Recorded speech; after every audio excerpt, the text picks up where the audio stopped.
Alrighty everyone, welcome back. It is now getting closer to the middle of May of 2023, and as we get closer to the reveal of the final trailer of the Ahsoka Tano series, which by the way, Lucasfilm is now aiming to drop that by the very beginning of July, to really kind of give fans a breather after The Mandalorian Season 3. This is Mike Zero. Subscribe if you're new and like this video to see future Star Wars updates. I'm also on Twitter at Mike01. I thank you all so very much for the great and kind support. And without wasting any time, let's get right into what's really going on between Kathleen Kennedy, George Lucas, and the whole issue that's been happening. Now, we know that there's a lot of things going on with both shows that are led strictly by Kathleen Kennedy. That, of course, being Acolyte and Skeleton Crew. For those of you that do not know, Skeleton Crew is going to be more of a comedic-driven show. Acolyte will be like a mixture of Frozen and Kill Bill, as Leslie Headland said this just yesterday. Very interesting, and to me, not in a very good way, but just interesting that Leslie Headland sees Star Wars like that is just crazy, in my opinion. But moving on to what really matters here, what's been going on with Kathleen Kennedy and what she recently did to George Lucas that I would really say is unacceptable and very poor work ethics and just really not good on her end. Alright, so with Kathleen Kennedy currently developing many new Star Wars TV shows and movies that will be announced later this year, both Jon Favreau and Dave Filoni are preparing to begin work on their new movie. However, recently Kathleen Kennedy did something that essentially broke an agreement that she'd had with George Lucas long ago, involving the Acolyte series that she recently canceled and sabotaged in order to shift away from Lucas's treatment of Star Wars.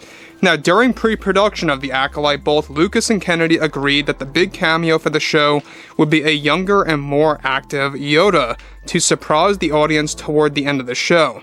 This was all settled and agreed upon until recently Kennedy decided to cancel two major Yoda appearances in the Acolyte series behind George Lucas's back.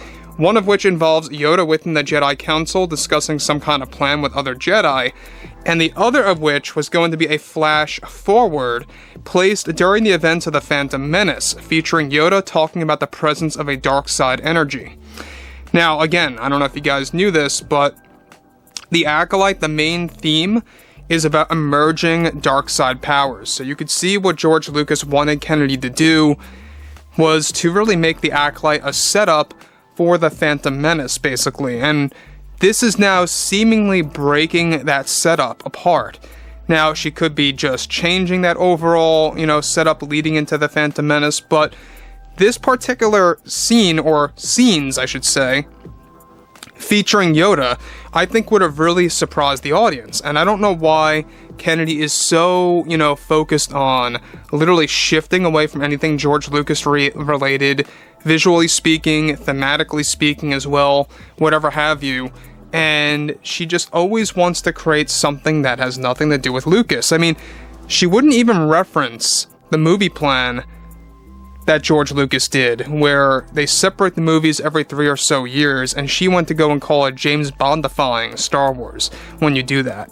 But I digress. The next thing that I really want to focus on this is that the Acolyte series, believe it or not, alright, we just talked about this yesterday, is that the show is really going to be kind of like a mixture of Kill Bill and Frozen, and a lot of fans are like, well, what does that mean? Well, you're going to have some comedy in there, you're going to have some out of crazy, realm action, as well as the Frozen aspects, which really makes you wonder, what does that mean? Does that mean the fights are going to be like a musical score? Who knows? Nobody's really sure what Leslie Headland meant by this, but moving on to the next thing here, this is where things begin to progress a little bit further. Alright, so on top of that, this was all going to be used as a way to set up Palpatine and Darth Maul, as well as some of the Acolytes, and Kennedy decided recently to cut out those scenes completely. However, it's not apparent if this means all Yoda scenes were cut. Regardless, Yoda's appearances in Acolyte were kept down to a bare minimum, and Kennedy canceled them for two major reasons. She wanted to focus away from Lucas's Star Wars, and she wanted to respect Leslie Headland's vision of the show, which is said to be like Kill Bill meets Frozen.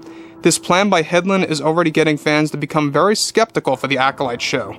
Kennedy deleting the Yoda scenes was to also stick to writing the story on a blank canvas and to ignore any of George's creations. Lucas was reportedly very upset about learning about the removal of the Yoda scenes. Now, look, if you're George Lucas, obviously you're going to be upset about that, and you know what? I mean, it's just very much apparent that Kathleen Kennedy does not like anything that George Lucas creates. At the end of the day, you have to stick to the basics. You have to stick to the core philosophy of Star Wars. And when you have something like this, really kind of having Kathleen Kennedy sabotaging George's outlook on the franchise, something that they both agreed upon to make Yoda the main cameo at the end of the Acolyte show, it just goes to show you that she wants nothing to do with George Lucas's philosophy, the way he views the Star Wars universe, etc. So basically what it sounds like now is that we won't be getting any familiar faces in the Acolyte series, per se. And look, I know cameos are never the answer for anything to be good, I get that, 100%. But this would have definitely made a lot of sense. Yoda lived during the High Republic, and by excluding him, it just makes no sense at all, because there are going to be flash forwards in the Acolyte that's going to date during the events of the Phantom Menace, and it's going to feel very strange to not have Yoda, at least in that time, and in the present time, that's going to be based in the HR era.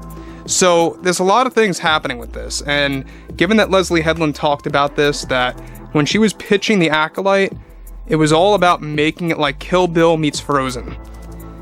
And I saw a lot of fans just yesterday really getting a lot of really getting no reassurance out of that whatsoever. I mean, when you think about it, what does that even mean?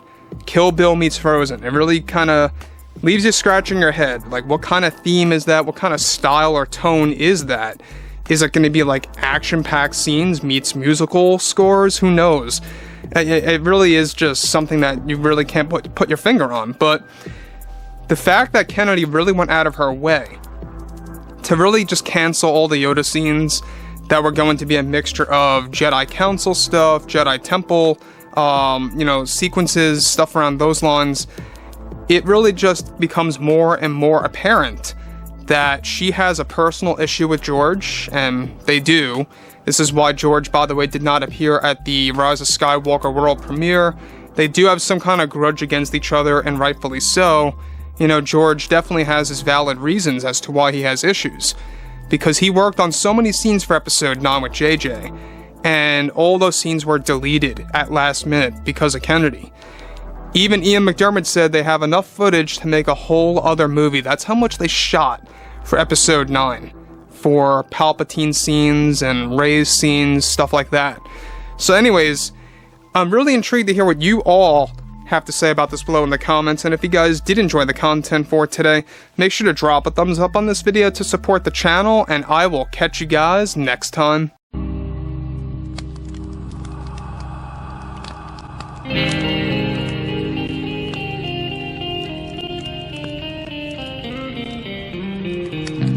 Gun in hand, we are alone again. No hiding from night to moon. We hear them moans again. No